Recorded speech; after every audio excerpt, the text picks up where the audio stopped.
어머님들이 파마를 하시죠. 그 이유에 대해서 잠깐 설명을 드리면, 나이가 들면서 자연스럽게 에이징 프로세스의 일환으로서의 머리카락이 가늘어지고 머리카락 볼륨이 죽기 시작해요. 그런 볼륨을 살리기 위해서 우리가 무엇을 하냐? 파마를 해요.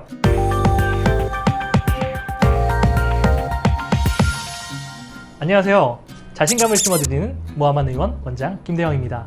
자, 이번에 보실 환자분은 나이가 있으신 여성분이세요. 60대 후반의 여성분이시고, 이분 같은 경우에는 사실은 60대 후반이 되면은 대부분의 여성분들은 정수리 탈모로 오세요.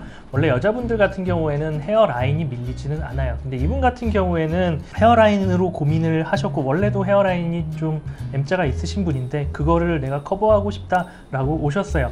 여러분들 잘 생각하셔야 되는 게, 모발 이식이라고 하는 것은 실제로 우리가 모발이 있던 자리에만 이식하는 건 아니고, 헤어라인 같은 경우에 아니면 뭐 수염이라든지 가슴털 아니면 뭐 베렌나루 이런 거 다 이식할 수 있어요. 자라게 할 수 있어요. 다만 이제 내가 정말 필요로 하는가에 대해서 고민하셔야 되는 거고요. 실제로 그게 필요하다면 사실 어디든지 이식할 수 있다. 이분 같은 경우에도 나이 들었으니까 나는 그냥 정수리 이식할래, 그게 아니라 그것보다 내가 신경 쓰이는 부분은 헤어라인이다 라고 생각하셔서 헤어라인 이식을 하러 오셨고요. 그렇게 헤어라인을 이식해드린 환자분이세요. 자, 그래서 수술 전 사진을 한번 보실게요. 보시면 M자로 스트레스를 받으시는 분이에요. 실제로 뒤쪽도 마찬가지로 그렇게 막 정수리도 좋은 상황은 아니었어요. 어머님들이 파마를 하시죠. 뽀글이 파마를 하세요. 젊었을 때 이제 웨이브를 주시다가 나이가 들면서 뽀글이 파마로 바뀌는데, 그 이유에 대해서 잠깐 설명을 드리면, 실제로 탈모가 오는 게 남성형 탈모도 있고 진행하는 질병으로서의 탈모도 있지만, 나이가 들면서 자연스럽게 우리는 탈모라는 환경을 맞닥뜨리게 돼요.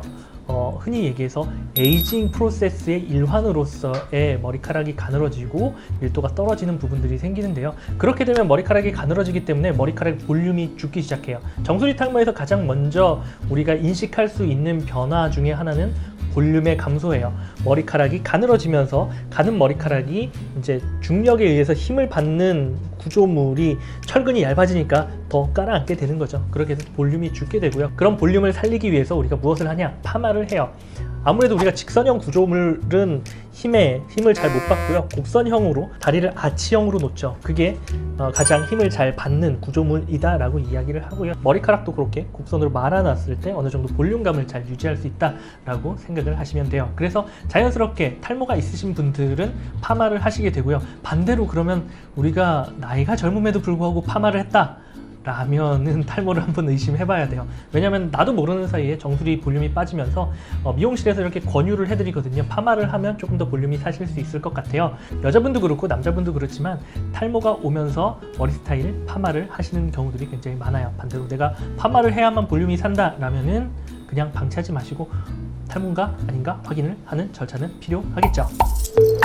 자, 그래서 우리 파마를 하신 60대 후반의 어머님, 수술 후 사진을 보면 이제 앞쪽 라인이 잡혀 있는 상태를 볼 수가 있고요. 사실 나이가 드신 분들은 젊으신 분처럼 되게 타이트하게 잡지는 않아요. 그래도 어느 정도 우리가 너무 타이트하게 잡으면 반대로 답답해 보일 수 있기 때문에 그렇게 잡지는 않는다. 다만 이제 얼굴에 맞게 디자인을 해서 이식을 들어가게 되죠. 그래서 뒤쪽까지 많이 들어가지는 않았어요. 왜냐면은 이분 같은 경우에는 이제 앞쪽에 헤어라인 쪽이 제일 고민인 자리였으니까요. 그래서 이제 수술 후 다음날 상태를 보시면 내 앞쪽에 이제 빨긋빨긋했던 것들이 딱지로 어느 정도 바뀌게 되고요. 그래서 다음날 저희가 머리를 감아드리고 이렇게 소독을 해드린다 라고 보시면 되시고요. 자, 그래서 2주차 때 이분이 후기를 쓰셨어요. 그래서 후기를 같이 읽어보면서 2주차 사진을 같이 보시죠. 모발 이식 2주차 경과. 안녕하세요. 나이 많은 아줌마인데 이렇게 후기를 남겨봅니다. 네, 굉장히 수줍어 하시면서 후기를 쓰기 시작하시죠. 저는 젊었을 적부터 이마가 넓었는데 나이가 들수록 점점 더 넓어지는 것 같아서 수술을 하기로 결심을 했어요. 젊었을 적부터, 이거 우리가 이런 단어 하나에서도 인생의 연륜을 느낄 수 있죠. 그래서 사실 젊었을 때부터 고민인 거예요. 워낙에 이마가 넓으셨던 분이고요. 그것 때문에 평생을 살아오시면서 스트레스가 됐던 거고, 어떻게 보면 우리 젊은 사람들 입장에서는 그럴 수 있죠. 거의 이제 내일 모레 70을 바라보는데 이게 과연 의미가 있냐? 네, 의미 있습니다. 100년을 산다고 해도, 아니 그 다음날 죽는다라고 해도 사실은 그렇잖아요. 저도 마찬가지로 내일 죽을지도 모르고 그냥 다만 하루하루 최선을 다하는 거고, 다만 이분 같은 경우에 지금 이식을 하셨기 때문에 적어도 30년 이상은 행복한 삶을 사실 수 있겠죠. 100세 시대를 얘기하고 있으니까요. 실제로 우리나라 여성 평균 기대 연령이 90세를 넘어가는 시대를 살고 있으니까요. 아는 지인을 통해서 모아만을 소개받고 수술을 하게 되었어요. 근데 이거 되게 좋습니다. 지인 통해서 오시는 분들 환영합니다. 물론 그렇지 않은 분들도 환영합니다. 그래서 지금 수술한 지 2주가 되었는데 너무너무 마음에 듭니다. 나중에 암흑기도 오겠지만 현재로서는 너무 좋네요. 실제로 2주에서 한 달까지 우리가 머리가 빠지는 시기이기 때문에 2주 때는 어느 정도 커버도 되고 어느 정도 내가 원하는 라인에 사실 근접한 결과들을 미리 볼 수 있기 때문에 만족감이 굉장히 좋을 때고요. 나중에 암흑기도 오겠지만 현재로서는 너무 좋네요. 굉장히 마음에 들어하고 계세요. 수술하고 나서 불편한 건 좀 있었는데 아프지는 않더라고요. 네, 수술하고 나서 괜찮냐? 네, 괜찮습니다. 수술을 하면 불편한 게 맞아요. 정상이에요. 아프지는 별로 않으실 거예요. 하지만 불편한 점은 있어요. 씻을 때도 마찬가지고 머리 감을 때도 조금 신경 써야 되는 부분이 있어요. 다만 오늘 이제 후기에서 보면 알겠지만 그렇게 아프지는 않다, 할만하다. 다만 조금 귀찮을 수는 있다, 불편할 수는 있다. 그렇다고 해서 우리가 만족도에서 보면 당연히 하는 게 좋죠. 나이 먹고 주책일까봐 안 하려고 했는데 하루라도 더 빨리 할 걸 후회가 될 정도예요. 수술하시는 환자분 대부분에서 우리가 이런 말씀을 들어요. 빨리 할 걸 그랬다, 빨리 올 걸 그랬다. 이럴 줄 알았으면 그냥 하루라도 빨리 올 걸 그랬다.